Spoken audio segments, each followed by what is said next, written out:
Mensagem dirigida à juventude gnóstica revolucionária. Dirigido à juventude gnóstica. México, setembro 2, segunda-feira, ano 13 da Era de Aquário. Fala para vós Samael a um veor. Amigos da juventude, a vós me dirijo, chegou a hora de compreender a necessidade de robustecer a essência. Lembrai-vos que esta, em si mesma, desce da Via Láctea. É óbvio, pois, que possui poderes transcendentais, espirituais, maravilhosos, mediante os quais podereis ver, ouvir, tocar e palpar as grandes realidades dos mundos superiores. Obviamente, meus queridos amigos, a essência se acha engarrafada, enfrascada, embutida entre os diversos elementos inumanos que, em si mesmos, constituem o ego, o eu, o mim mesmo, o si mesmo. Indubitavelmente, a eliminação de ditos elementos indesejáveis deve fazer-se com infinita paciência. Lembrai-vos que só dissolvendo tais elementos, poderá libertar-se a essência, para despertar de forma radical e extraordinária. Assim, pois, reflete. Em instantes em que palestro ante este microfone, nos momentos em que gravo esta fita, não posso menos que lembrar que até o mesmo sagrado Sol Absoluto, em um passado antiquíssimo, teve que passar por uma grande catástrofe conhecida como o período do Deus Xotritânico. Acontece, ou aconteceu, para falar mais claro, que aqueles que se autorrealizavam entravam, inevitavelmente, no sagrado Sol Absoluto. Desafortunadamente, alguns indivíduos sagrados fizeram-me habitantes de dita região, tendo ainda em seu interior certos pecados da alma, certos elementos indesejáveis, residuais, muito sutis. Obviamente, quando houve certa quantidade de ditos indivíduos vivendo na sublime região, estabeleceram, por dizer assim, com aquele sagrado Sol Absoluto, um contato de tipo geneutrematsicamiano, infectou-os a atmosfera do sagrado Sol Absoluto, e resultados nefastos se conheceram em nosso sistema solar de mundos. E aqueles últimos, isto é, os elementos nada harmônicos misturados com o sagrado Telmegalogos, isto é, com a essência vivente do Logos, infectaram a muitos indivíduos que estavam fabricando os corpos existenciais superiores do ser em nosso sistema de mundos. Também afetaram as partes superiores do ser de ditos iniciados. Além disso, produzirão-se desarmonias no movimento dos planetas ao redor do Sol. Por tais motivos o inefável, a Elohim, isto é, o eterno Pai Cósmico Comum, houve de estabelecer em nosso sistema solar um planeta chamado Purgatório, um planeta secreto, um mundo onde aqueles que ainda conservavam elementos inumanos pudessem viver e existir livremente. É ostensível que em tal mundo secreto se purificam os que desejam penetrar definitivamente no Sol Sagrado Absoluto. Ali passaram a morar todos aqueles que ainda tinham elementos indesejáveis em sua natureza íntima. Dizem que esse mundo secreto de nosso sistema é o melhor de todos, possui variados pássaros cantores, inefáveis e terrivelmente divinos, minerais requintados, plantas cheias de maravilhas, flores deliciosas, etc., etc., etc. Também tem se nos falado muito sobre as cavernas onde esses iniciados moram, em ditas covas, dedicando-se exclusivamente a eliminar de sua natureza íntimos elementos indesejáveis, com o propósito de entrar um dia no sagrado Sol Absoluto. Vejam vocês, queridos jovens gnósticos, quão difícil é eliminar de nossa natureza os elementos inumanos, se seres inefáveis têm que passar pelo planeta purgatório antes de ingressar no sagrado absoluto solar, o que diremos todos nós? Assim, pois, convém que hoje reflitamos profundamente em todas estas coisas. Tem-se-nos dito que o caminho esotérico tem 4 fases definidas. A primeira chamaríamos a senda probatória. Foi necessário fazer certas modificações tanto na lei do 3 como na do 7, a fim de salvar o sagrado Sol Absoluto. Escrito está que se antes o sagrado Sol era autoegócrata, isto é, que se podia sustentar por si mesmo, depois, devido às modificações feitas à lei do 3 e do 7, voltou-se trogo autoegocrático. Agora, mediante o contato com este universo exterior, o sagrado Sol Absoluto sustenta-se harmoniosamente, ele dá e recebe. Eis aí o processo trogo autoegocrático, e assim vive e não se dissolve. O sagrado Sol Absoluto, meus queridos jovens gnósticos, é a 8ª lateral do Sol que nos ilumina, é o Sol espiritual que se oculta atrás deste Sol físico que nos alumia. Tem-se-nos dito que houve um período trágico para nosso sagrado Sol absoluto, catastrófico diríamos. Quero referir-me de forma enfática à época do Deus Xotlitânico. A fim de que possais anotar tal palavra, a repetirei letra por letra: C-H-O-T-L-I-T-A,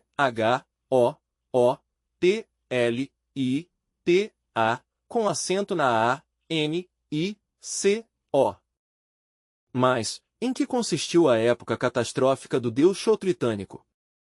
É algo que devemos esclarecer. Acontecia, ao princípio, que aqueles que fabricavam os corpos existenciais superiores do ser, podiam diretamente penetrar no sagrado Sol absoluto, então convertiam-se em moradores daquele lugar. Desafortunadamente, nunca faltam catástrofes. Houve alguns autorrealizados que entraram no sagrado absoluto solar com elementos inumanos em seus corpos existenciais superiores do ser. Mais tarde, devido a isso, estabeleceu-se o que poderíamos denominar um contato de tipo geneutriamatsicamiano, realmente muito grave. Isto é, que aqueles indivíduos sagrados com tais elementos residuais nos corpos existenciais superiores do ser, ao misturarem-se com a atmosfera, diríamos, do sagrado Sol absoluto, a infectaram lamentavelmente. O mais grave é que tal morbo psicológico, que tal influência nefasta, afetou a todos os habitantes do absoluto solar, e isto foi realmente desastroso. Quero que vocês analisem isto detalhadamente, que o compreendam profundamente. Indubitavelmente, foi alterado, por tal motivo, o Telmegalogos, isto é, a força logoica solar que emana do sagrado Sol absoluto. Naturalmente, assim alterado Telmegalogos, não deixou, pois, de contagiar também as partes superiores do ser de todos aqueles indivíduos de nosso sistema solar que trabalhavam na autorrealização íntima. Obviamente, a força logoica alterada influi de forma negativa sobre os corpos existenciais superiores do ser, em processo de desenvolvimento. Assim, pois, foi grave a questão. Além disso, produzirão-se fenômenos cósmicos nada harmônicos. Resultado: a infinitude, a Elohim, o eterno Pai cósmico comum, teve que acondicionar, por dizer assim, um planeta para aqueles seres divinos que tinham sido, diríamos, contagiados por elementos inumanos. Desde então, a tal planeta tem se dado o nome de planeta purgatório. Bem, cada sistema de tipo esotérico lhe dá seu nome particular. Não é estranho que no Oriente se denomine a essa região, correspondente a tal planeta, como região de Átala. Em todo caso, é um mundo onde os inefáveis, aqueles que lograram cristalizar, em si mesmos, as três forças primárias da criação, podem realmente purificar-se, eliminar de sua psique os elementos indesejáveis, a fim de poder voltar a entrar, ou ingressar no sagrado absoluto solar. Este planeta purgatório é, pois, para a totalidade de nosso universo, o coração e o lugar de concentração de todos os resultados da pulsação, de tudo que funciona e existe no universo. De forma esotérica, certo mestre afirma, de forma enfática, que nosso comum Pai Criador infinito aparece ali, diz, com tanta frequência e constantemente, só porque este planeta sagrado é o lugar de existência dos mais infortunados seres que fabricaram os corpos existenciais superiores do ser. Obviamente, aqueles que se fizeram merecedores de habitar nesse sagrado planeta, sofrem, anseiam, querem entrar no sagrado Sol absoluto, obviamente, a Elohim, isto é, aquilo que não tem nome, o eterno Pai cósmico comum, assume alguma forma, aparece frequentemente ali para que estas aparições, próprias dele, possam, diríamos, consolar as almas que lutam por eliminar de sua natureza psíquica todos os elementos inumanos. Indubitavelmente, este sagrado planeta é o melhor, o mais rico e o mais belo de todos os planetas de nosso universo solar, estou referindo-me, pois, a um planeta secreto, esotérico, oculto. Indubitavelmente, todo o espaço de nosso grande universo, ou como diríamos, todos os céus, todos os mundos, refletem sua glória nesse planeta secreto. Disse que é de um esplendor requintado e incomparável, disse que ali há primavera e nada mais que primavera, afirmase que em tal mundo há 10.000 minerais e vegetais que por sua pureza dizem, e naturalidade, não têm rivais em todo o universo. Os iniciados asseguram, claramente, que ali reúnem-se os melhores e mais belos pássaros cantores da totalidade de nosso universo, que em número alcançam até a cifra de 12.000 espécies. E quanto às formações supraplanetárias, tais como flores, frutos, bagas e outras do mesmo tipo, não bastariam as palavras dos melhores iniciados, para poder descrevê-las a todas com inteira clareza meridiana. Pode dizer-se que ali encontram-se aclimatadas e reunidas, realmente, quase toda a flora e a fauna, e a atmosfera de todos os planetas de nosso sistema solar. Em todos os recantos desse mundo sagrado há cavernas misteriosas de todo tipo, algumas construídas pela Mãe Natureza, outras, feitas artificialmente. Nelas habitam aqueles que estão lutando incansavelmente por eliminar de sua natureza os últimos elementos inumanos. Existem também, ali, naves cósmicas maravilhosas, com as quais esses indivíduos sagrados podem viajar através do inalterável infinito. Tais naves, disse, que foram dadas a essas pessoas, por aquele anjo, ou melhor diríamos arcanjo, que no ocultismo se conhece com o nome de Erquision. O repetirei também, letra por letra, H, E, R, K, I, S, S, I, U, N. Erquision, assim pois, vale a pena compreender todos estes mistérios, vale a pena entender todas estas questões. Não há dúvida de que cada sistema solar do inalterável infinito tem seu sagrado Sol absoluto. Não há dúvida de que todos estes sóis absolutos do infinito, é óbvio que formam, em si mesmos, o santo protocosmos. Normalmente, fala-se do Sol sagrado absoluto como se fosse um só para todos os cosmos que vivem e palpitam no inalterável espaço. Assim se fala, devido a que nesses sóis só reina a unidade da vida. Mas realmente, são muitos os sóis sagrados absolutos, cada universo, repito, a fim de que se grave em vossa mente, tem seu Sol sagrado absoluto. Assim pois, também tem que existir planetas purgatórios em todo o espaço estrelado, inumeráveis. Não há dúvida de que em cada sistema solar há um planeta purgatório. Não seria possível para os habitantes de qualquer sistema de mundos, submergir-se entre o seio do sagrado absoluto solar sem ter se purificado antes. Obviamente, devem eliminar os resíduos, diríamos, subjetivos, que tenham ficado em seus corpos existenciais superiores. Ao fazer esta abordagem, ao falar agora do sagrado Sol absoluto, ao dizer que esteve a ponto de desvanecer-se, ou dissolver-se, e que foi necessário criar o sistema solar, isto é, iniciar o novo Mahamavantara ou novo dia cósmico, façou com um propósito definido. É claro, que se não houvesse criado este sistema solar, o Sol sagrado absoluto ter-se-ia desvanecido. Agora, mediante o influxo exterior de forças que chegam a ele, tal sistema sustenta-se.